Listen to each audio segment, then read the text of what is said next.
What is up, everybody, and welcome back to another video of me, Tom Dollimore.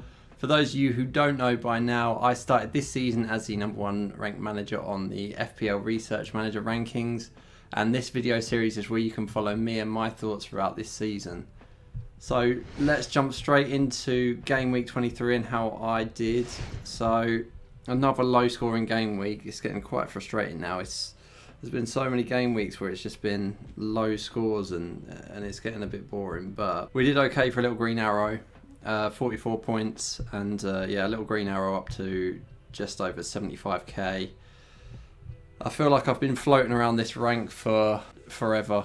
I mean, it's been since like the start of December when it started getting into the busy period. I've said before, this is kind of what happens, and eventually, usually, I get a big green arrow at some point and shoot up the ranks, and then sort of float around again. And then it's been a while, but we're still in there. We're still floating around the right sort of rank at this point in the season. I'm just waiting for that big green arrow. So just running through the team. Triple Arsenal defence with Raya, Timber, Gabriel this week, all 1 point each.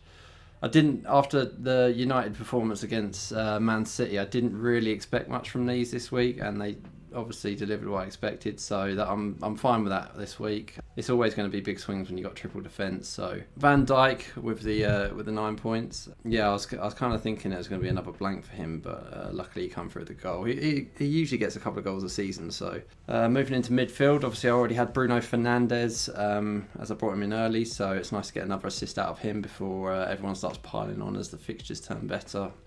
Szoboszlai finally coming in good with the 13 points. As I've always said, the models support him, and you've got to give it some time, and eventually it comes through, and it's nice that's finally happened. Yeah, we'll see how long we keep him. There's always that kind of risk of him playing right back, but at the moment I'm happy with him. Yeah, this is it's been painful owning these City players, to be honest. So last week, obviously, I called starting Foden over Cherky, got that right. Then Foden went off injured at half time, and it didn't pay off. This time, same process, literally mulling it over every day, thinking of every possible bit of information to decide which one to start. I think this time it was different because they had that really bad Champions League performance. Ultimately, I ended up starting Cherky because I just felt there were so many people and so much evidence that he should be starting. Obviously, we heard last minute that Haaland was going to be benched. Well, that was another leak that was quite late on Twitter, and I didn't have time I was out at the time, at the deadline, so I didn't have time to bench him, but I did have time to move the captain off onto Thiago. Which obviously didn't pay off again. So yeah, we got a blank for Haaland and obviously the 1 point for Haaland because he comes off the bench, but and the blank for Thiago as captain. So low scoring week, but just enough for me to get a little green arrow. Moving on to how we're looking for game week 24.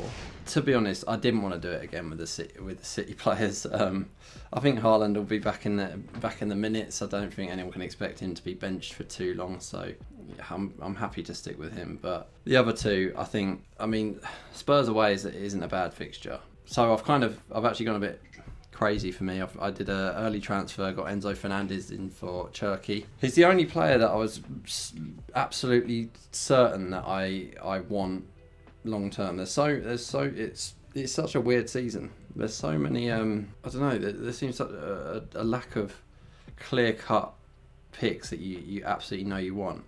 Usually I feel like you usually play the game and you kind of know who the good picks are, and it's about switching them up between the fixtures as efficiently as possible and maximising the good fixtures out of the good players, and then you might have some other players that you kind of fill the gaps in with and that change up a bit. But this season it just seems like you're constantly deciding between average players that are nailed or average FPL players in terms of FPL scoring potential that are nailed, and good players that are a bit dodgy on the minutes. So I went early on Enzo Fernandez, and I've also on the fence on Mbeumo. Initially, I was kind of thinking we've only seen him since the new manager come in. We've only seen him play 67 minutes and 70 minutes. It's hard to find any reason that that would change.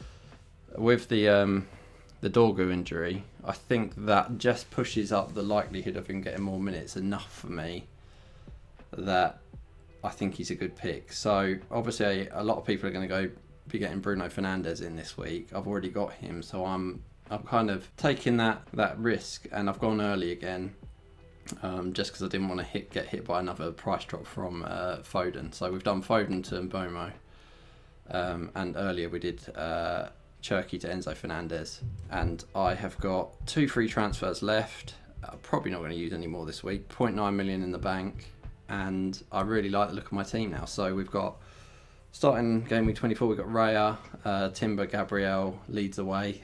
That's a much better fixture. I mean, Leeds have been quite good, but for Arsenal, you'd like to think that's a fairly good defensive fixture. Van Dijk, Newcastle's not the best fixture, but I'm going to stick with him still. He's kind of redeemed himself a bit with a goal. Mukiele, this is a great fixture, really. It's kind of the fixture that people would have wanted to buy him for. Obviously, I bought him earlier, and I've got a couple of good weeks out of him, or okay weeks out of him. So this is a really good fixture, so I'm really hopeful of some nice points in this fixture. Enzo Lefebvre is another good one for your midfield this week if you need an enabler. So yeah, as I've said, I've got Enzo Fernandez against West Ham at home. I think it's a good time to buy Chelsea players. I don't think we've had enough on information on Cole Palmer to be able to go for him yet, but it's going to be close. I think there's a potential that from this point onward, Cole Palmer's minutes could just gradually go up on ARB, and he could actually be a really good pick. But I'm happy to kind of adjust to that if that happens, because I'm not from what we've seen so far this season, I'm not ready to expect that to happen. So I'm going to play the game as if that's not going to happen, and if it does happen, I'll adapt. So for now, yeah, I'm going to leave Cole Palmer out of the thinking. But Bruno Fernandes, captain, yeah, I just think he's the best asset in the game right now. Obviously Haaland, if he starts picking up his scoring again, but that Tottenham away fixture is with the kind of form City have been in, I'm kind of happy to stick with Bruno in that game at home, especially the way Man United have been performing. So Szoboszlai, yeah, it's Frimpong went off injured in midweek, so it feels like it's likely he's going to be right back, but we'll see what happens in this game, and then start thinking about how long Frimpong might be out again, and what we might need to do with Szoboszlai, but we'll stick it with it this game and see what happens. Then we've got Thiago up front again. I think he's just a pretty solid asset now. I mean, there was a space in the season where everyone sold him, and then he delivered. He absolutely smashed it 2 weeks running. So I just think you got to start him unless it's a horrendous fixture like Arsenal away. I think he's just going to be there. And then, as I've said, Haaland against Tottenham away. We still got Gordon first bench, Liverpool away, the one that got away. Yeah, I wanted to get rid of the City players to just cut out that minutes guessing every week completely with the fixture changes. With the kind of City's fixture swings are slightly worse now. So I wanted to cut that out more than I wanted to cut Gordon out, even though Gordon's minutes have been horrendous and getting worse. But ultimately, I don't need to make another transfer. My starting 11's really good this week, and he's fine to just sit on the bench for a week. I've already lost enough money on him. I don't think many people have got him anymore to sell him anymore, to lose anymore. So we'll just we'll sit him there, and I might play him. I'll see what happens this week, but I might play him against Brentford at home next week, and we'll see how we feel by then. But yeah, and then we've obviously got Rodon second bench, who's been pretty solid despite me not getting any of the points. He's been ticking away. Other than Gordon, I'm pretty happy with the whole team at the minute. Super happy. In terms of players I've got my eyes on, defence, I'm pretty happy with my defence. I'm happy with the triple Arsenal defence with the fixtures they got coming now.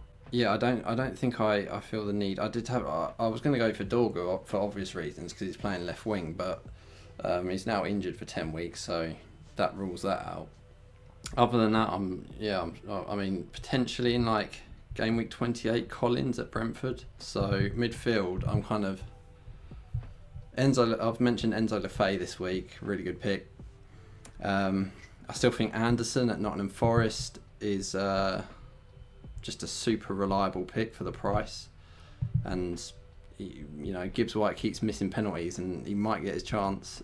He's taken one before, but I think that's when Gibbs White and what's his name, the striker, was off the pitch. So, but there's a chance. In terms of midfield, I think the main one I've got my eye on is Ndai, especially like we got that chance of the double for Arsenal or Chelsea in 26.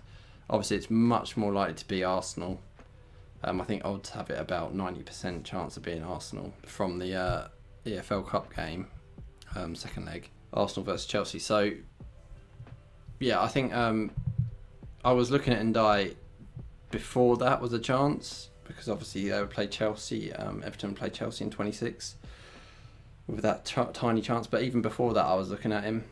I think he was always super reliable before AFCON, and now he's back. I think there's a perception that Everton's attack's a bit weak, but I think with him back in it and Dewsbury Hall coming back in, and as well with Grealish out, I think that helps Ndai's minutes slightly. His minutes were all right anyway, but it kind of gives him an extra little boost, and I really like the look of him from Gameweek 26. So he might be my Gordon replacement, but for now I think that is all I'm really thinking about in terms of chips. Still only really loosely planning wildcard 32, ready for the doubles.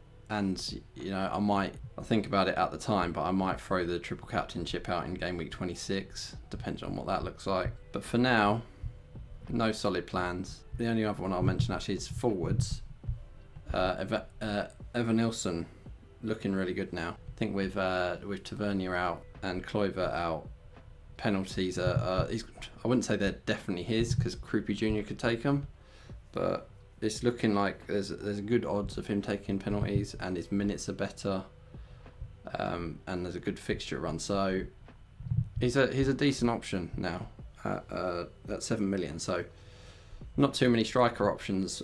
So it's good to have a new one in the mix. The only other one I'll mention is Bowen with Paquetá out. He's probably going to be on penalties. So yeah, he's got Chelsea next, but then he's got Burnley in 25. Then he's got United, but then he's got Bournemouth, who aren't great defensively. So yeah, it's sort of an option. I probably wouldn't go for him. Not going to work for my team. I'd rather have Evanilson. So, but yeah, I think there's kind of the only real players that are in the mix in my thinking. But there's not too many, because I'm quite happy with my team other than Gordon. But I think that's kind of everything I can think of for now in my head. So I hope you all have a great game week, and I will see you in the next video. Thanks for watching.